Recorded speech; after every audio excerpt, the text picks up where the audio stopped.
Bom, nós iniciamos, portanto, o nosso estudo fazendo a leitura do capítulo 9 do livro de Apocalipse, versículo 4. Apocalipse, capítulo 9, versículo 4. E foi-lhes dito que não causassem dano à erva da terra, nem a qualquer coisa verde, nem a árvore alguma, e tão somente aos homens que não têm o selo de Deus sobre a fronte. Este é um dentre muitos versos que nós encontramos na palavra do Senhor, especialmente no livro de Apocalipse, falando sobre o selamento. O selamento do povo de Deus é indiscutivelmente um tema que está presente nas Escrituras.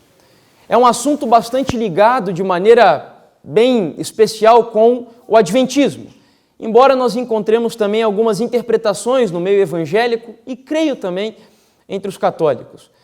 Mas o fato é que o selamento não só está presente nas Escrituras, como comumente é ensinado no livro de Apocalipse, mas existem diversos momentos das Escrituras onde nós conseguimos encontrar a mensagem do selamento. Como disse, não apenas no livro de Apocalipse. Nós poderíamos citar aqui, por exemplo, a fim de introduzir o nosso estudo, a experiência de Noé. Ao aproximar-se do encerramento dos 120 anos de pregação do dilúvio, Deus deu uma ordem para ele e a sua família, que nós encontramos em Gênesis, capítulo 7, verso 1 e 16. Disse o Senhor a Noé: entra na arca, tu e toda a tua casa, porque reconheço que tens sido justo diante de mim no meio desta geração. Eram macho e fêmea os que entraram de toda a carne, como Deus lhe havia ordenado, e o Senhor fechou a porta após ele. Quando nós lemos essa passagem, e é por isso que é sempre muito importante para nós que cremos na orientação profética de Ellen White, é muito importante que você desenvolva o hábito de fazer a leitura dos livros da Mensageira do Senhor.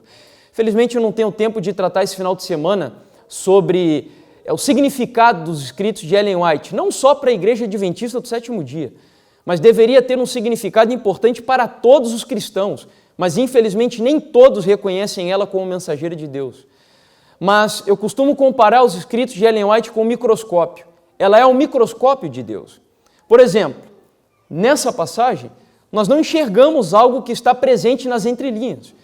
Mas se nós fazemos uma análise usando o microscópio de Deus, que é a orientação profética de Ellen White, no livro Patriarcas e Profetas, página 59, olha o comentário que ela faz do ato de Deus fechar a porta da arca.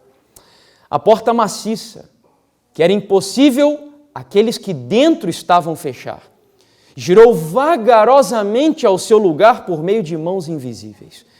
Noé ficou encerrado, e os que rejeitaram a misericórdia de Deus excluídos. O selo de Deus estava naquela porta. Deus a havia fechado, e somente Deus a poderia abrir. Percebam então que não foi simplesmente o ato do Senhor fechar a porta, mas aqueles que estavam dentro da arca foram selados por Deus. E os que estavam fora da arca, logicamente, não receberam o selo do Senhor.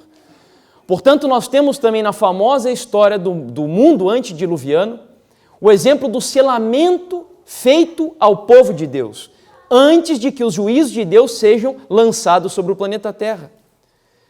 Poderia ainda citar um outro caso, esse eu sei que vocês conhecem melhor, da libertação do povo de Israel na terra do Egito. Houve ou não houve um selamento do povo de Deus também naquela oportunidade? Houve. Houve um derramamento de quantas pragas, vocês se lembram? Quantas pragas caíram sobre a terra do Egito? 10 pragas. E no momento em que chegou próximo do derramamento da última praga, que era a morte dos primogênitos, houve um selamento também do povo do Senhor. Sabia que até mesmo alguns egípcios aceitaram o selamento naquele momento? Eles se refugiaram dentro da casa dos israelitas.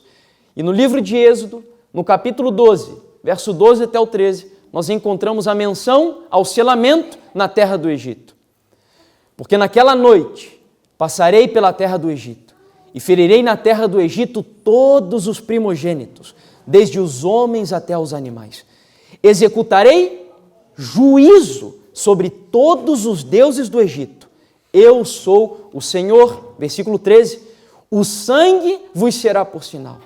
Nas casas em que estiverdes, Quando eu vir o sangue, passarei por vós, e não haverá entre vós o quê? Praga destruidora, quando eu ferir a terra do Egito.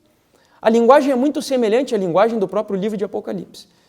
Quando nós estudamos a mensagem do terceiro anjo, nós temos ali a menção ao derramamento da ira de Deus, e nós já sabemos que o derramamento da ira de Deus nada mais é do que a consumação das 7 últimas pragas. Então, na terra do Egito, antes do derramamento das pragas, houve um selamento, e certamente isso seria um prenúncio, um antítipo, um símbolo do que aconteceria no tempo do fim. Antes do derramamento das 7 últimas pragas, ocorrerá também o selamento do povo de Deus, da igreja do Senhor, que nem mesmo o profeta de Deus conseguia presenciar, tanto que se você faz a leitura do capítulo 8, Deus começa dando a visão para Ezequiel, fazendo sabe o quê? Ezequiel diz assim, que Deus pegou ele pelo cabelo e começou a revelar para ele as coisas que estavam acontecendo em Jerusalém. Isso demonstra que o profeta de Deus não fazia ideia do que estava acontecendo. E Deus vai e pega ele pelo cabelo e começa a revelar a Ezequiel, eu vou começar a mostrar a você as coisas que estão acontecendo no meio do meu povo. E ele leva Ezequiel, em primeiro lugar, para a porta do pátio do templo de Jerusalém. E quando Ezequiel, em visão, se aproxima da porta do pátio, ele vê uma imagem dos ciúmes de Deus. Era um ídolo, uma imagem de Azera. Acredita-se que fosse uma espécie de um obelisco, que estivesse já na entrada do templo do Senhor. E o Senhor mostra aquilo, Ezequiel fica assustado e Deus diz assim, Ezequiel, isso ainda não é nada. Vem aqui que eu te mostrarei coisas piores do que essas. Nesse momento, Deus chega para Ezequiel e diz assim, abre um buraco na parede. Entra nesse buraco, na parede do templo.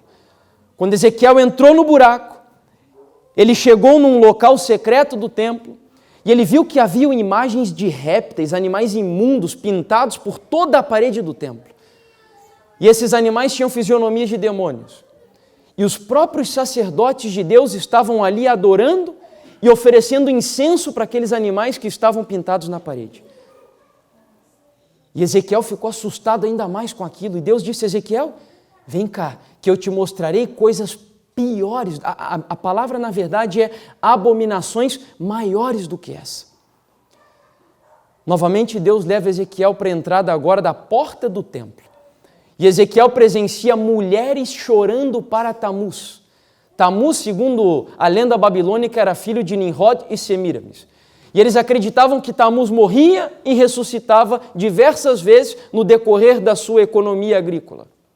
Interessante, não? Nós sabemos que o nosso Deus, o Senhor Jesus Cristo, é o Deus que morreu e ressuscitou. E o diabo, fazendo uma contrafação, mostrava exatamente o mesmo ocorrido com Tamuz. E quando a Bíblia diz que essas mulheres estavam chorando para Tamuz, esse era um ritual praticado pelos babilônicos, quando eles acreditavam que Tamuz havia morrido, e eles choravam, lamentavam a morte de Tamuz, esperando a sua ressurreição. Só que no caso aqui não eram babilônicos que estavam chorando, era o próprio povo de Deus. Imagine Ezequiel vendo aquilo tudo. E Deus disse novamente para ele, Ezequiel, eu te mostrarei abominações maiores do que essa. Finalmente a visão termina com Ezequiel entrando no átrio interior do templo. E Deus então mostra para Ezequiel 25 homens, cerca de 25 homens. Eram os maiores líderes do povo do Senhor. Ajoelhados, adorando na direção do sol e de costas para o templo. De costas para o móvel mais importante do templo, onde estava a lei do Senhor, que era a Arca da Aliança, adorando ao Deus Sol.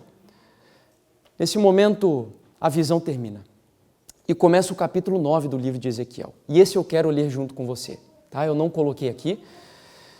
Quando a visão termina, a visão das abominações, o capítulo 9 de Ezequiel, versículo 1 até o 6, faremos a leitura, diz assim. Então ouvi que gritava em alta voz, dizendo, chegai-vos, vós executores da cidade, cada um com a sua arma destruidora na mão. Eis que vinham 6 homens a caminho da porta superior, que olha para o norte, cada um com a sua arma esmagadora na mão. E entre eles certo homem vestido de linho, com estojo de escrevedor à cintura. Entraram e se puseram junto ao altar de bronze. A glória do Deus de Israel se levantou do querubim sobre o qual estava, indo até a entrada da casa. E o Senhor clamou ao homem vestido de linho, que tinha um estojo de escrevedor à cintura, e lhe disse, passa pelo meio da cidade, pelo meio de Jerusalém e marca com um sinal. Com um quê?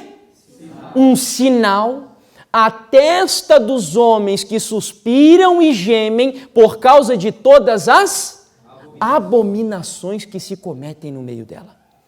Aos outros disse, ouvindo eu, passai pela cidade após ele, e sem que os vossos olhos poupem, e sem que vos compadeçais, matai.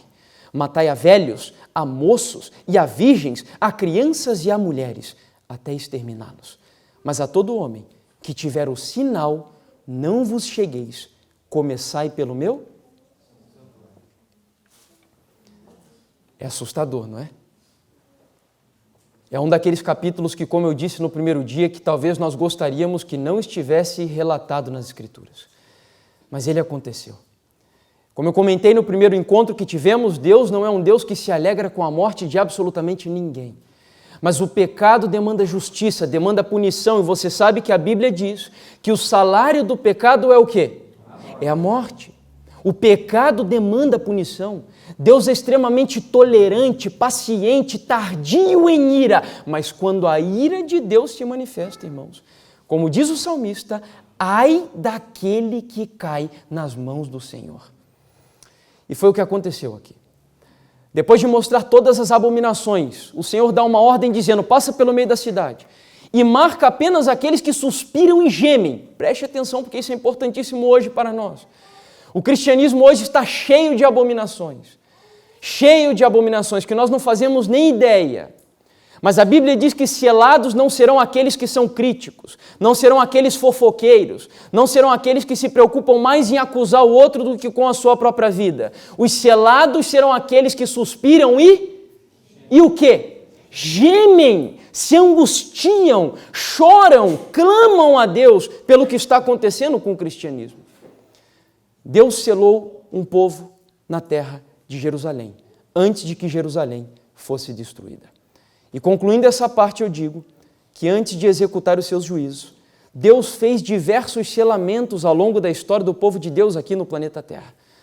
Sendo assim, o nosso tema tem por objetivo responder 5 questionamentos sobre o selamento nessa época que vivemos.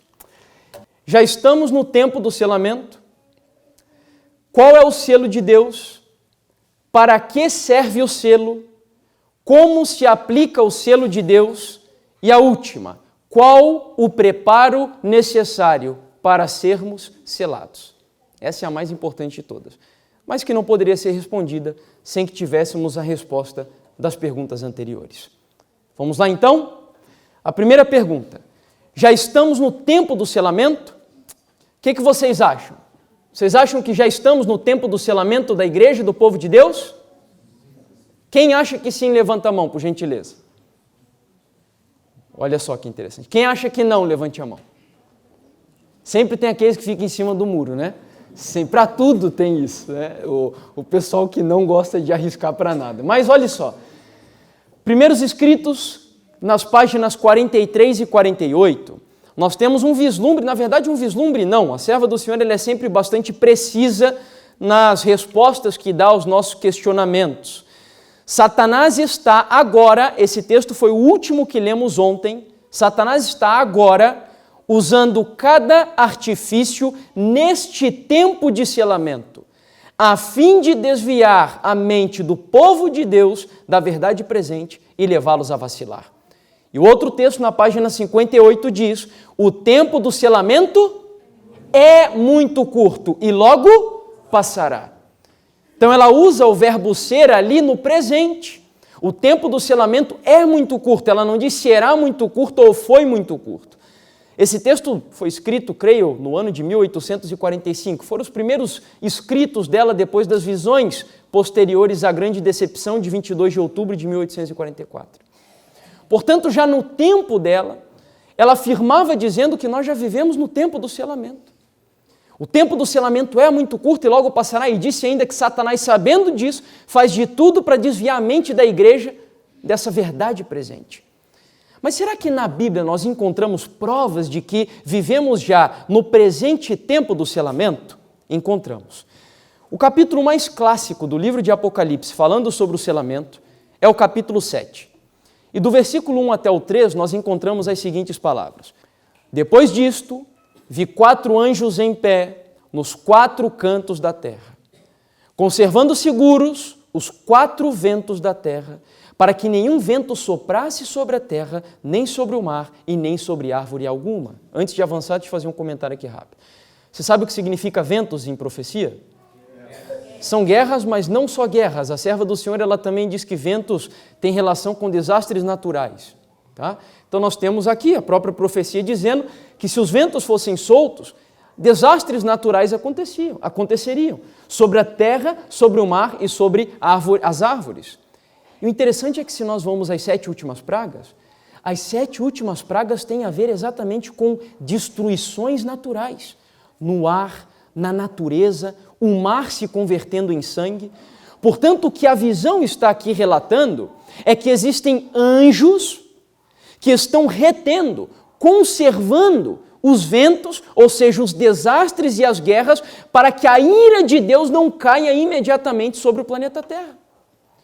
Sabe por que esses anjos estão impedindo o derramamento da ira de Deus? Sabe qual é o motivo? Olha só que coisa bela, versículo 2 e 3.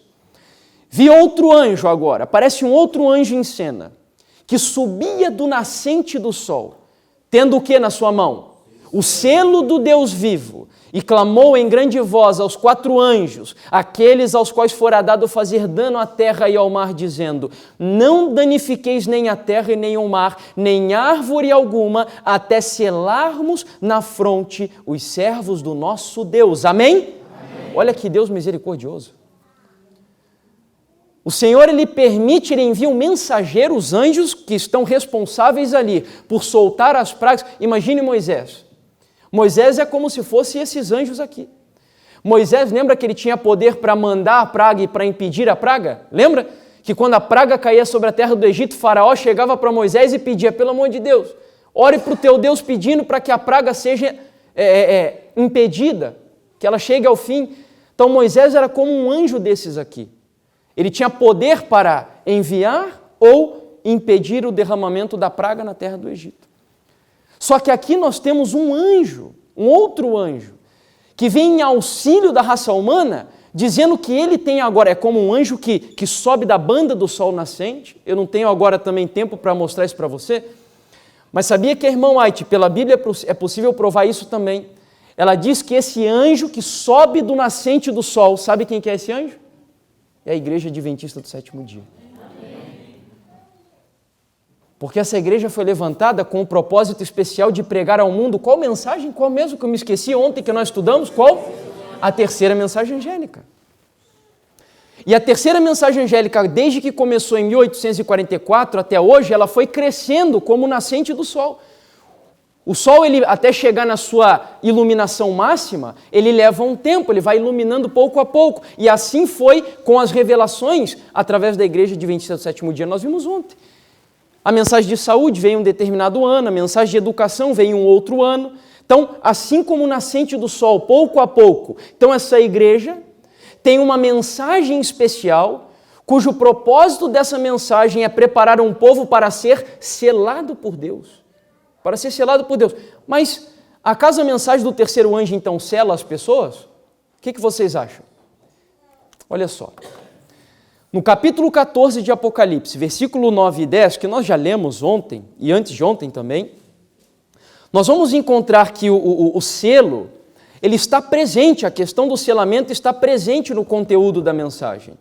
E seguiu-os o terceiro anjo, dizendo em grande voz: se alguém adorar a besta e a sua imagem, e receber o sinal na sua testa e na sua mão, também esse beberá do vinho da ira de Deus, que são as armas destruidoras lá de Ezequiel que nós lemos, as pragas, que se deitou não misturado no cálice da sua ira. Então, imaginem esse terceiro anjo e compare com aquele anjo lá do capítulo 7, que veio gritar lá para os 4 anjos que estão retendo os 4 ventos, dizendo assim: ainda não, porque tem um povo que ainda não foi selado. É exatamente a obra do terceiro anjo.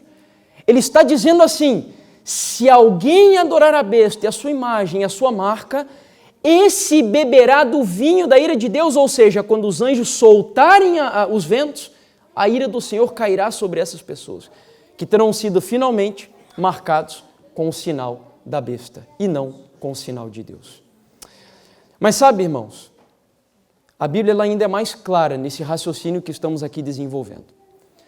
Se nós avançamos no capítulo 14 do Apocalipse, ou seja, que é o evento imediato, vamos seguir aqui uma cronologia. Do versículo 6 até o versículo 7 é a mensagem do primeiro anjo. Do versículo 8 é a mensagem do segundo anjo. Do versículo 9 até o versículo 12 é a mensagem do terceiro anjo. No versículo 13 tem uma bem-aventurança para aqueles que aceitam a mensagem dos três anjos. E agora, no versículo 14 e 15, olha o que acontece, olha o que a Bíblia narra, que é o resultado natural da pregação da mensagem do terceiro anjo. Olha o que acontecerá. Olhei, e eis uma nuvem branca, e sentado sobre a nuvem um semelhante ao Filho do Homem, tendo na cabeça uma coroa de ouro e na sua mão uma foice afiada. Uma foice. Versículo 15.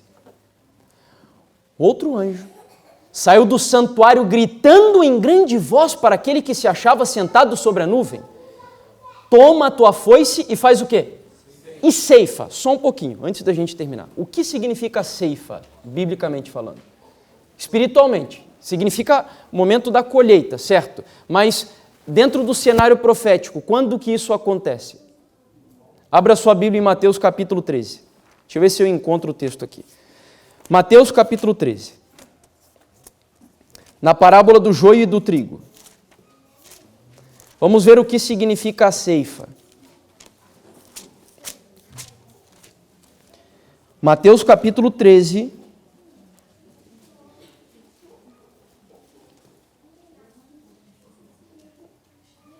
Versículo 37 em diante.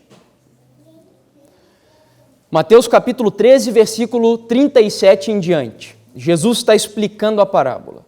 E ele respondeu: o que semeia a boa semente é o Filho do Homem. O campo é o mundo. A boa semente são os filhos do reino. O joio são os filhos do maligno.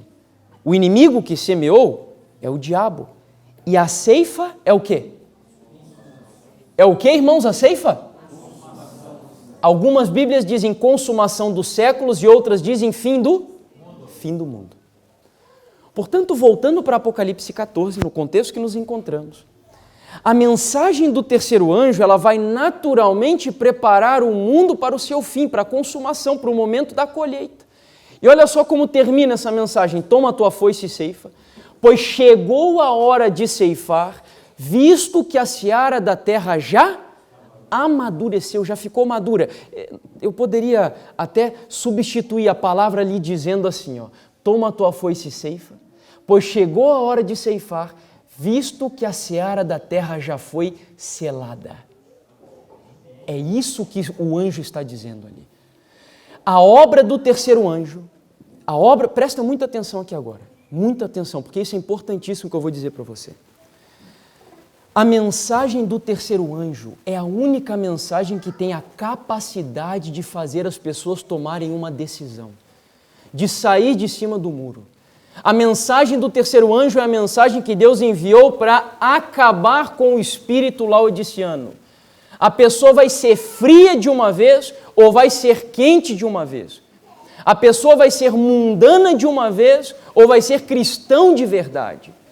A mensagem do terceiro anjo, ela cumpre exatamente o que diz o apóstolo Paulo. Na carta aos Coríntios, ele diz assim, que a mensagem do evangelho, para uns é cheiro de vida para a vida, e para outros é cheiro de morte para a morte. Sabe o que ele quer dizer com isso? Que para alguns a mensagem do terceiro anjo vai amadurecer para a salvação, vai receber o selo de Deus, vai ser o seu. Vocês vão ver o que significa o selo, irmãos, é fantástico, vocês vão entender o que é quando Deus sela uma pessoa, o que isso significa. Mas o terceiro anjo também sela uma pessoa e amadurece essa pessoa para a perdição, cheiro de morte para a morte. Porque essa é uma mensagem tão clara, tão verdadeira, tão cristalina e tão bíblica, que a serva do Senhor diz que nenhum ser humano será deixado na ignorância nos últimos dias. sem ter a oportunidade de entender plenamente a mensagem do terceiro anjo, de tal forma que ele possa tomar a sua última decisão com toda a capacidade da sua consciência.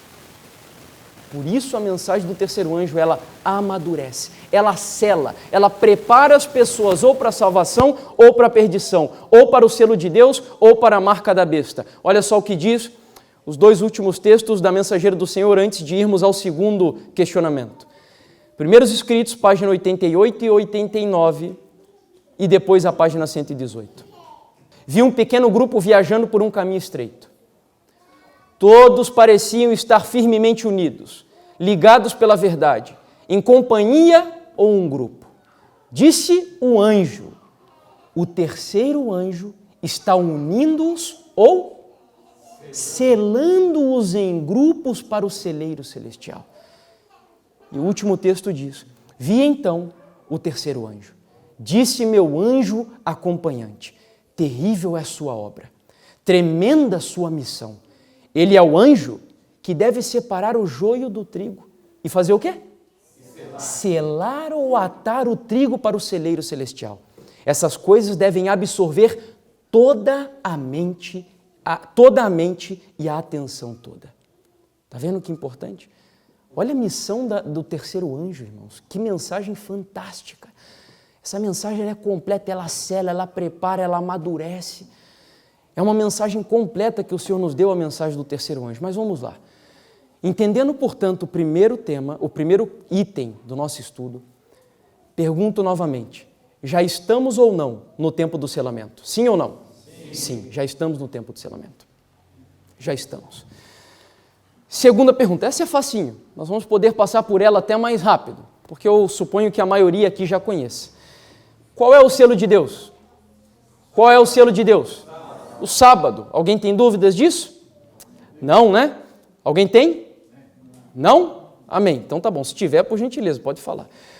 Mas não vou ler todos os capítulos e textos que mostram de maneira bem clara que o sábado é o sinal e o selo de Deus, mas nós temos isso no capítulo 31 do livro de Êxodo, mas eu coloquei aqui aquele que talvez seja o mais conhecido, Ezequiel, capítulo 20, verso 12 até o 20. Você se lembra que nós lemos lá em Ezequiel? Ezequiel, capítulo 8, é o capítulo das abominações, certo? Ezequiel, capítulo 9, é o capítulo onde Deus dá ordem para os executores, as pragas serem enviadas sobre Jerusalém, mas antes das pragas serem enviadas, ele ordenou que fosse marcado com um sinal o povo que suspira e geme. Aí talvez você estivesse se perguntando, mas qual é o sinal do povo que suspirava e gemia lá no meio de Jerusalém? Qual era o sinal do povo? Você se lembra que havia um grupo de sacerdotes que estava de costa para o templo, adorando a qual Deus? O sol. Será que isso é por acaso? Hoje nós não sabemos, acaso, dentro do cenário profético, que as pessoas serão intimadas através da adoração a um dia específico da semana, que é o domingo, e por intermédio da obediência a esse dia, mostrarão a sua reverência e adoração ao Deus Sol? É exatamente o que estava acontecendo no tempo de Ezequiel. Só que Ezequiel diz quem foi o povo de Deus que foi selado. Olha só o que ele diz em Ezequiel 12 e versículo 20. 12 e 20, né? Também lhes dei os meus sábados, para servirem de quê? De sinal entre mim e eles, para que soubessem que eu sou o Senhor que os santifica. Santificai, quando Deus repete uma coisa é porque Ele quer que isso fique bem claro. Santificai os meus sábados, pois servirão de sinal entre mim e vós, para que saibais que eu sou o Senhor, vosso Deus. Amém. Já no tempo de Ezequiel, o sábado já era um sinal. Já naquela época. Nós sabemos que a história ela vai se repetir, mas queridos, será que a mera profissão de que eu guardo o sábado é garantia de que eu receberei o selo de Deus? O que vocês acham? O simples fato de eu dizer que eu sou um adventista, de ter o meu nome escrito no livro da igreja, e de eu vir todos os sábados no culto, por exemplo, é garantia de que eu vou receber o selo de Deus? A serva do Senhor chega a dizer, certa vez ela disse, que nenhum entre 20 dos nomes que estão escritos no livro da igreja estão preparados para a crise que está por sobrevir ao planeta Terra. Ela estava falando de falta de preparo, e agora preste atenção nesse texto. Por que eu perguntei se vocês acham que todos aqueles que professam ser guardadores do sábado serão selados? No livro Testemunhos Seletos, volume 2, capítulo 62. Olha o que ela diz. Nem todos os que professam guardar o sábado serão selados. Muitos há, mesmo entre os que ensinam a verdade, há outros que não receberão na testa o selo de Deus. Tinham a luz da verdade, souberam a vontade do seu mestre, compreenderam todos os pontos da nossa fé, mas não tiveram o quê? É difícil da gente confessar, né? Mas eu vou perguntar de novo. Mas não tiveram o quê? Obras correspondentes. O problema desse povo foi a prática da verdade e não a teoria da verdade. Se você quiser entender um pouquinho mais sobre isso, lá no meu canal do YouTube tem um tema que se chama Loucos ou Prudentes. É hora de acordar, falando sobre qual é a diferença entre a virgem prudente e a virgem imprudente. Tem pessoas que pensam que a virgem louca, a virgem imprudente, ela era ímpia, que não se importava com as coisas da igreja. Não. A serva do Senhor é bem claro dizendo que elas defendiam a verdade, ensinavam a verdade, gostavam de andar com os que pregam a verdade, mas o problema delas é que elas não viveram a verdade. E é o problema que encontramos aqui. Deveriam ter dirigido sua casa. Esse é o ponto principal, irmãos. Deveriam ter dirigido sua casa segundo os mesmos princípios, para que por meio de uma família bem ordenada, pudessem apresentar ao mundo a influência da verdade no coração humano. Volto a repetir o que eu disse ontem. Não adianta nada a pessoa saber pregar tudo sobre profecia, besta, chifre, descrever todo o cenário profético, cronológico de derramamento da chuva serôdia, decreto dominical. Isso é lixo. Não adianta nada se a pessoa não tiver um lar constituído sobre a rocha dos séculos, que é Cristo Jesus. Se não for um marido que ame sua esposa, se não for uma esposa que se dedique pelo seu esposo, que gaste tempo com o seu filho. É isso, ela diz assim, que não existe maior religião e maior pregação para o mundo que está aí fora do que um lar constituído sobre a palavra de Deus. Não existe maior pregação. Nem 100 pregações pregadas de um púlpito podem equivaler-se a uma família bem ordenada, diz ela. Portanto, a profissão do sábado, nós temos que entender que o sábado, o único objetivo do sábado, não único, mas o objetivo do sábado é me preparar para viver a realidade do sábado todos os dias da semana. Para me entregar a Deus todos os dias da semana. Para me consagrar a Ele todos os dias da semana. É lógico que no sábado nós deixamos algumas atividades que fazemos na semana. Mas o objetivo do sábado é me ensinar a viver em santidade e consagração ao meu Deus. Se o sábado não tem esse significado para a gente, irmãos, nós não temos entendido o sábado até aqui.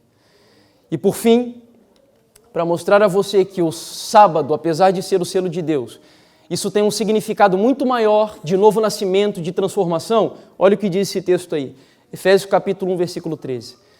Em quem também vós, depois que ouvistes a palavra da verdade, o evangelho da vossa salvação, tendo nele também crido, fostes selados com o Espírito Santo da promessa. Os nossos irmãos evangélicos interpretam esse texto dizendo que o Espírito Santo é o selo de Deus. Não, o selo de Deus não é o Espírito Santo.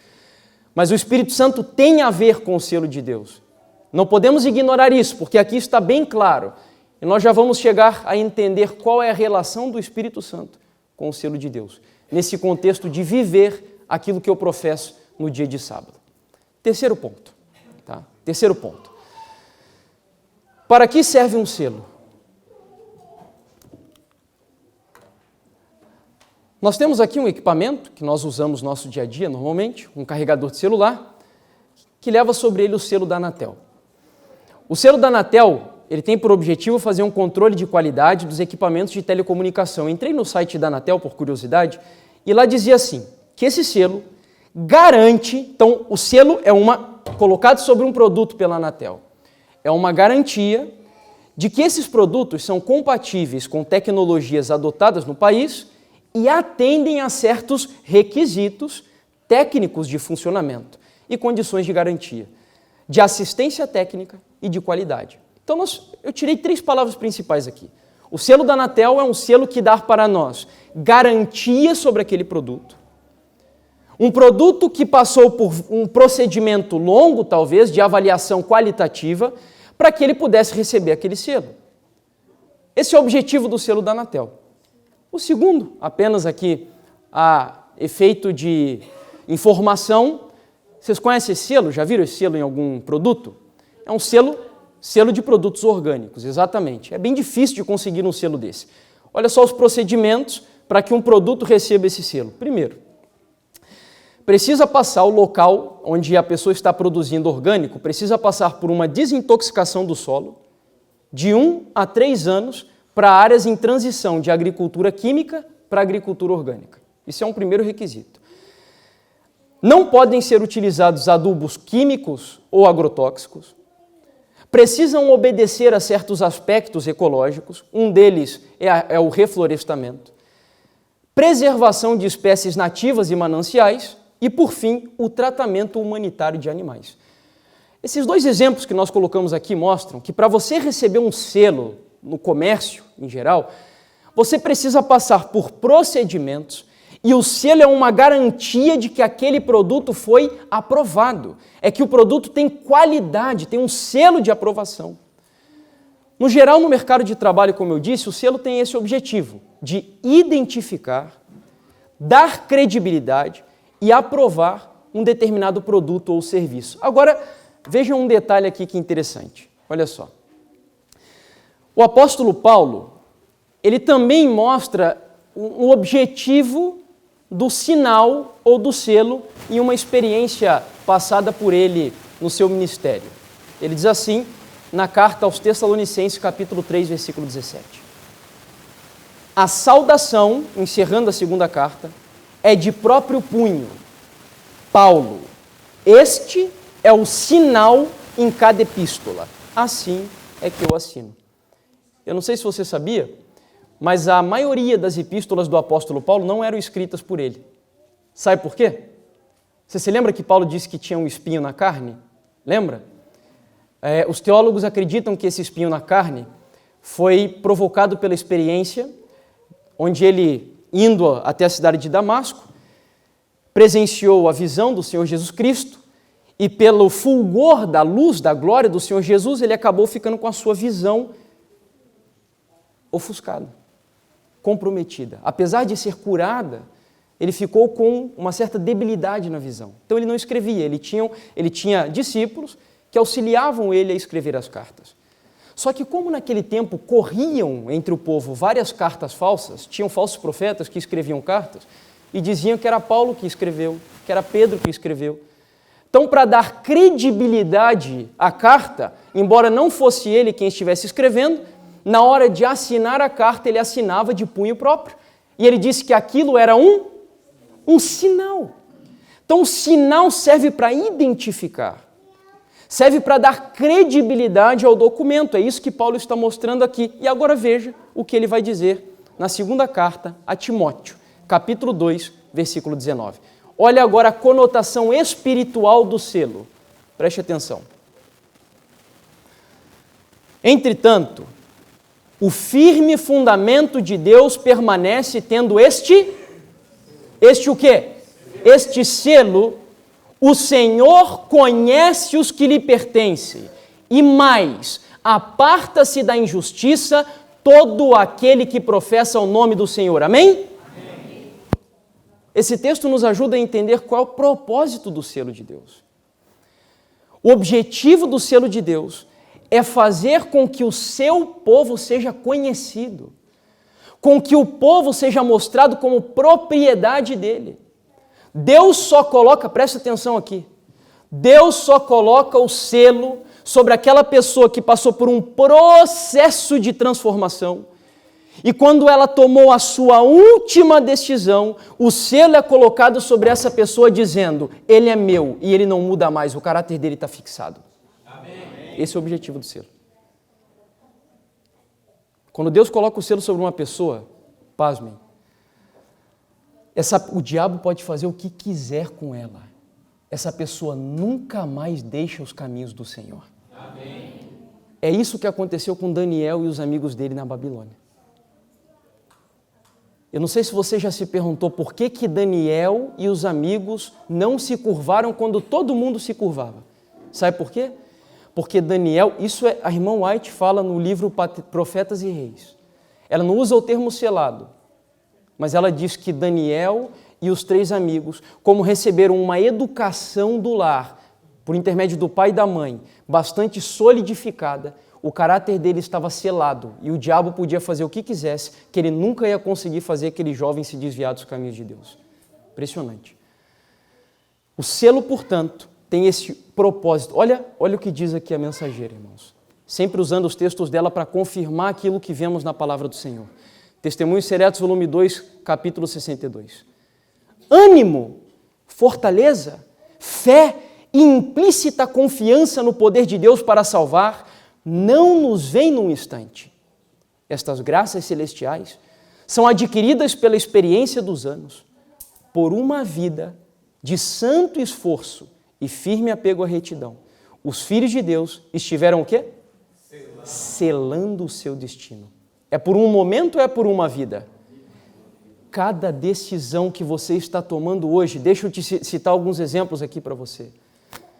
Se hoje, entre gastar 1, 2 horas lendo a Bíblia por dia, você tem escolhido passar esse tempo, como comentei, creio que no primeiro estudo, assistindo uma partida de futebol, assistindo a porcaria de novela, que incita adultério, incita mentira, roubo, fornicação, tudo que é contrário à lei de Deus, as tuas decisões estão impactando o teu caráter e finalmente o teu destino eterno está sendo selado por cada decisão que você toma no dia a dia.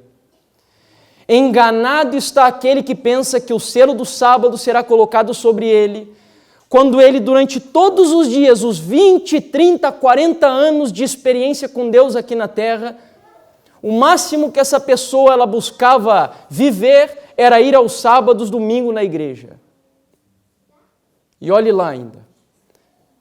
Eu sempre costumo dizer que eu acho muito difícil que cristãos que hoje não têm a capacidade de acordar cedo para ir na escola sabatina na igreja, terão a capacidade naquele grande dia de dar vida por Jesus quando vier o decreto dominical. Acho muito difícil que isso aconteça.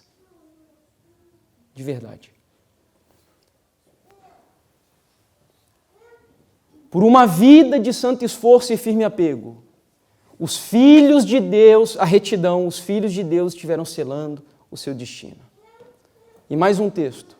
A fé pela qual eu vivo, 8 de outubro. Ao ser o povo de Deus selado na sua testa. Veja como o termo fronte e testa é repetido várias vezes pela mensageira do Senhor e pela Bíblia.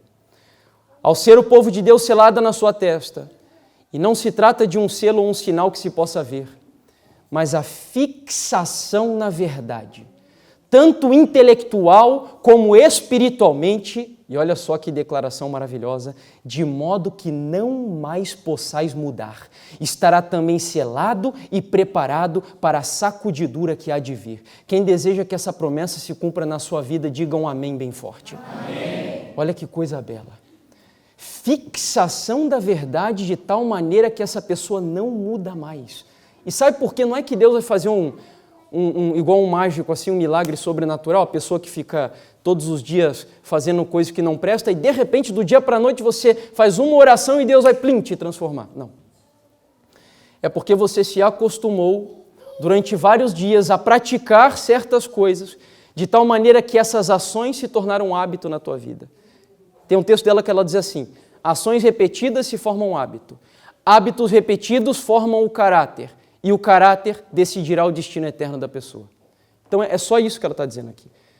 Através da repetição de hábitos, por exemplo, se você pega a tua Bíblia hoje e você não consegue ler a tua Bíblia meia hora, te dá sono, você dorme, e é extremamente normal que isso aconteça. Para uma geração que está com a mente extremamente excitada, assistindo filmes de Hollywood, que são pura ação, adrenalina lá nas alturas, é normal que você pegue as Escrituras e que você durma lendo ela. É normal. Mas sabe como que você vai vencer o diabo? Insistindo. Dormiu, acorda, ora, cai de joelho de novo. No segundo dia você vai ler, vai dormir de novo. No terceiro vai dormir. Mas é através da perseverança. Vai chegar uma hora que você vai estar lendo 10 minutos. Vai chegar uma hora que você vai estar lendo a Bíblia junto com os livros de Ellen White já 20 minutos. E isso se torna um hábito na tua vida. E quando isso se tornar um hábito, se você for selado pelo Senhor por meio desse hábito, você nunca mais vai deixar de ter alegria estudando a palavra do Senhor, quando Deus selar você. Concluindo então, o selo tem o objetivo de identificar, mostrar quem é de Deus e quem é de Satanás. Tem o objetivo de aprovar, são 3 objetivos. Identificar. Terceiro, aprovar. É mostrar se através das obras você foi ou não foi aprovado por Deus. E terceiro, fixar as escolhas que você fez ao longo da tua vida. 3 objetivos: identificar, aprovar e fixar. Vamos ao 4º ponto, estamos chegando aqui já ao final do nosso tema. Como se aplica o selo? Como se aplica o selo de Deus? Mensagens Escolhidas, volume 1, página 337. Como a cera toma a impressão do sinete, assim o caráter deve tomar a impressão do Espírito de Deus e reter a imagem de Cristo. Isso não é mais comum, muito comum hoje nos nossos dias, com exceção algumas ocasiões especiais, como casamento, onde os convites são selados dessa forma. Mas Ellen White usou exatamente o símbolo daquela imagem para explicar o significado do selo. Antigamente isso era muito comum. Os imperadores romanos, para selar as cartas que eles enviavam, pegava-se uma vela, queimava-se a cera antes de secar, eles pegavam um sinete, que era um anel que os imperadores carregavam, e marcava-se a carta com o anel, com o sinete. E ela está usando esse exemplo para mostrar que é dessa maneira, ou seja, imagine você com uma cera de Deus. A cera, para derreter, ela precisa passar pelo quê? Pelo fogo. Fogo na Bíblia significa o quê? Espírito Santo e prova, né? Provação. O Espírito Santo, ele atua por meio do fogo, por meio da provação. Assim como os amigos de Daniel na fornalha. Para o mundano, ímpio, Deus tem que dissolver essa cera. Para quê? Para no momento em que na prova eu me derramo diante dele com uma cera dissolvida, derretida, ele vem com o seu sinete, que é a imagem do seu filho, e ele vai selar a imagem de Jesus Cristo na minha vida. É isso que ela está explicando aqui. É o reflexo da imagem de Jesus impressa em mim. E sabe como que isso acontece? Sabe como que isso acontece? Eu vou usar um exemplo aqui para você entender a beleza disso que está nesse parágrafo. A lei de Deus foi escrita por quem? Olha só, Êxodo capítulo 31, verso 18. Nós sabemos que a lei é o ponto central do conflito, né? Então vamos usar ela como exemplo. E tendo acabado de falar com ele no Monte Sinai, deu a Moisés as 2 tábuas do testemunho, tábuas de pedra escritas pelo dedo de quem? Dedo de Deus. Você sabe o que é o dedo de Deus? Eu não sei você, mas eu antigamente pensava que veio um dedo assim de verdade e começou a gravar os mandamentos. Era assim que eu pensava que tinha acontecido. Você sabe o que é o dedo de Deus? Nós vamos comparar 2 textos que são no mesmo contexto, um está em Lucas e outro em Mateus, da experiência de Jesus, quando os sacerdotes acusavam Jesus dizendo que ele expulsava os demônios por Beelzebu, pelo diabo. Aí Lucas vai usar uma expressão e Mateus vai usar outra, ou seja, é paralelo. E olha só o que eles dizem. Vamos ao texto de Lucas primeiro. Se porém eu expulso os demônios pelo quê? Pelo dedo de Deus, Jesus dizendo, certamente é chegado o reino de Deus sobre nós. Mas agora vamos a Mateus, olha como Mateus registra isso. Se porém, Jesus dizendo, eu expulso os demônios pelo Espírito de Deus, ou Espírito Santo, certamente é chegado o reino de Deus sobre vós. Pergunto, o que é o dedo de Deus? O Espírito Santo. O Espírito Santo. De tal maneira que lá no Monte Sinai, as 3 pessoas da divindade estavam presentes. O Pai, ele deu a lei. Jesus promulgou a lei, ele é o verbo de Deus, e o Espírito Santo gravou a lei. As três pessoas, cada um cumprindo a sua função. Mas o que tem a ver o Espírito Santo com o fato de saber como eu sou selado? Tudo. Porque se bem é certo que o Espírito Santo não é o selo de Deus, o Espírito Santo é o agente que vai pôr o selo de Deus na minha e na tua vida. É através do Espírito Santo que eu nasço de novo. É através do Espírito Santo que eu sou convencido do pecado, da justiça e do juízo. Sem passar por essa experiência, eu nunca serei selado. Eu preciso nascer do reino de Deus. Eu preciso voltar a ser uma criança, como Jesus disse. Se não fordes como uma criança, nunca entrareis no reino dos céus. Sabe o que ele está querendo dizer com isso? Que eu preciso reaprender para ser selado. É isso que ele quis dizer. Por isso que sem o Espírito Santo é impossível ser selado, sem a experiência do novo nascimento. Deixa eu mostrar isso para você ainda mais claro. Olha só que maravilhoso, Hebreus capítulo 10, versículo 15 e 16. Olha só o que diz aqui. E disto nos dá testemunho também quem? O Espírito Santo. Porquanto após ter dito, esta é a aliança que farei com eles depois daqueles dias, diz o Senhor, o Espírito Santo, porei no seu coração as minhas e na sua mente as escreverei. Amém? Quem faz a obra de escrever no coração e na mente a lei de Deus? O Espírito Santo. Entendeu? É assim que eu sou selado. É por isso que a Bíblia diz que as pessoas são seladas com o Espírito Santo. Olha que obra fantástica dessa pessoa da divindade que ficou com uma responsabilidade de nos preparar para a crise final e para o derramamento da chuva serôdia, que é o resultado do selamento do povo de Deus. É quando receberemos o Espírito Santo de maneira abundante, plena, para cumprir a nossa missão final no planeta Terra. Chegamos ao nosso último item. Como me preparar para ser selado? Qual é o preparo necessário, então? Eu vou apenas recapitular os que vimos para fazermos a conclusão desse último item do estudo. Primeiro, nós vimos que estamos no tempo do selamento, desde que o terceiro anjo surgiu no cenário profético. Segundo, nós vimos que o sábado é o selo de Deus. Em terceiro, nós vimos que o selo de Deus serve para aprovar. Quem lembra as três coisas? Aprovar. Deixa eu voltar aqui que até eu já me esqueci. Se até eu me esqueci, imagine vocês, né? É aprovar, fixar, eu me esqueci do outro só. Identificar, obrigado. Identificar, aprovar e fixar. Esse é o objetivo do selo. E quarto, como se aplica o selo de Deus? O selo é aplicado na nossa vida por intermédio da obra da terceira pessoa da divindade, que é o Espírito Santo. E por fim, qual é o preparo necessário para sermos selados por Deus? Vejamos. Primeiros Escritos, página 58.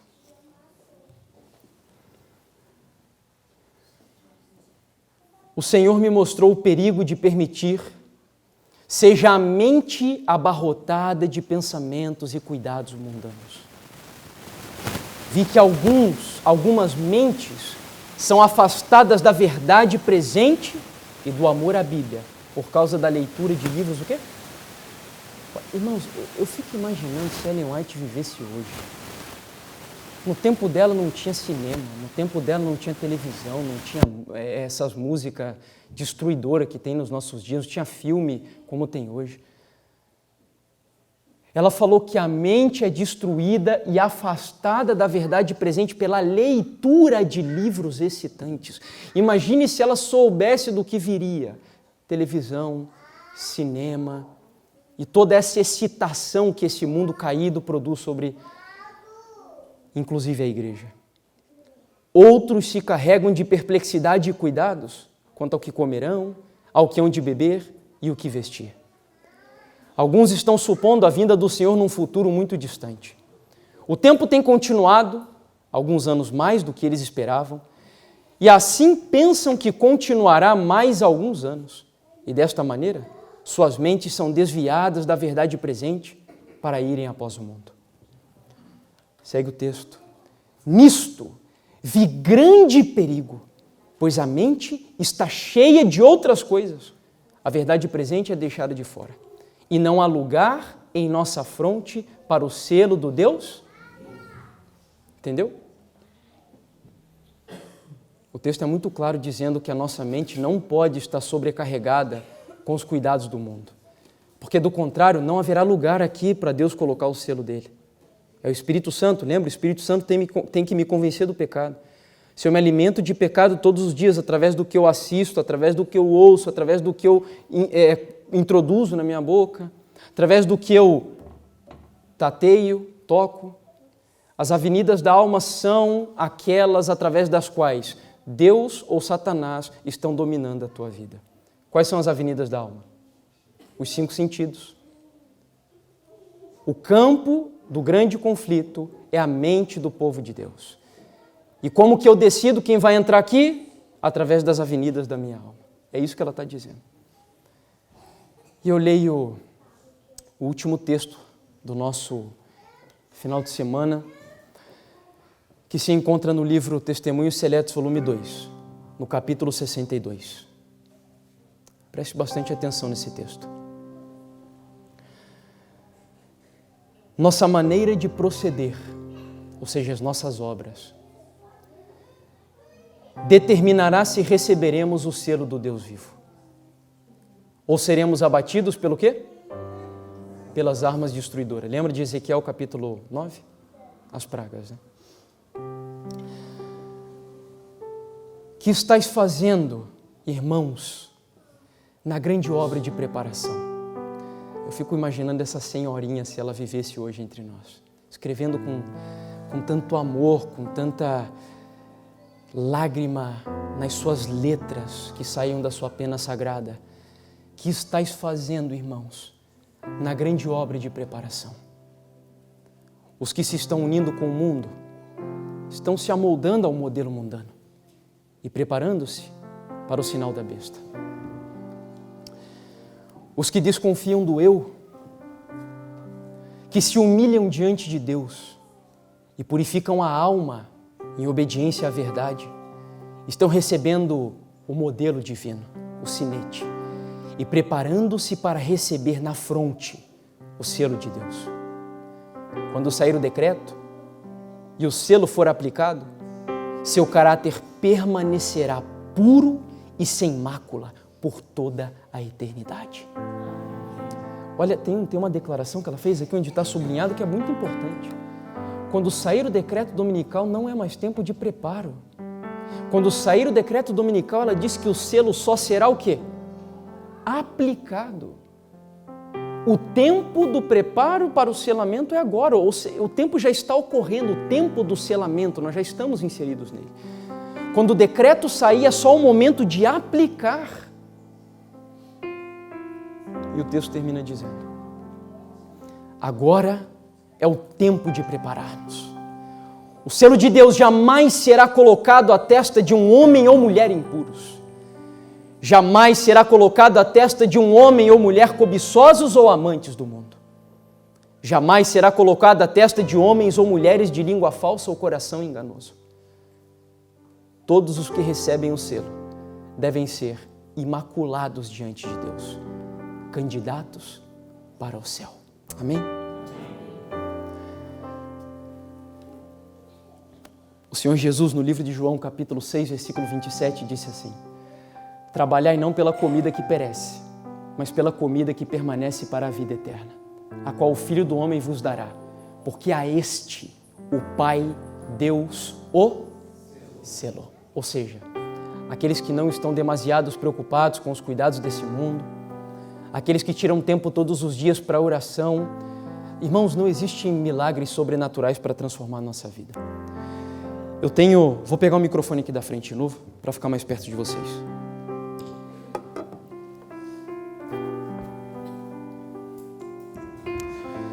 As pessoas normalmente me perguntam: irmão, o que fazer para me preparar, para me consagrar, para que o meu caráter esteja pronto para os últimos dias? Não existem milagres sobrenaturais que Deus fará para a preparação do nosso caráter, a não ser que esse milagre sobrenatural seja extremamente necessário.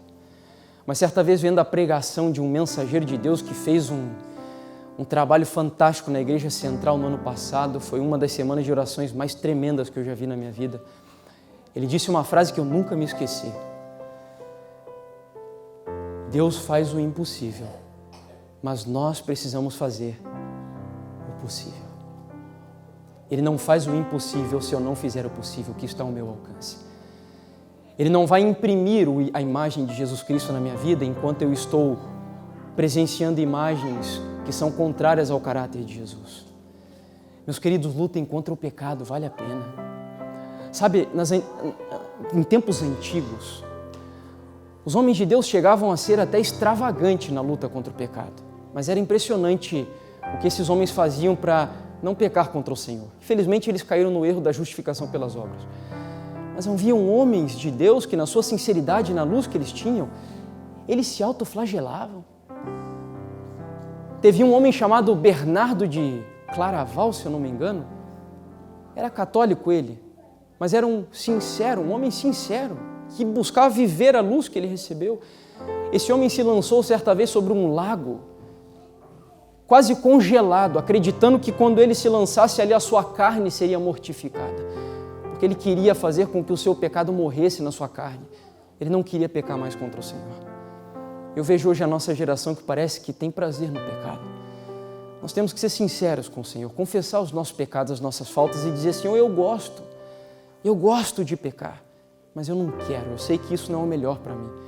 Eu quero que essa mente aqui, essa testa que o Senhor criou com tanto amor, carinho e dedicação, seja unicamente tua, que ela penetre o santuário celestial e entre com Jesus dentro do lugar santíssimo, e que se cumpra na minha vida aquilo que o apóstolo Paulo escreveu e que nós lemos ontem, que eu tenha, pela graça do Senhor Jesus, a mente de Jesus Cristo.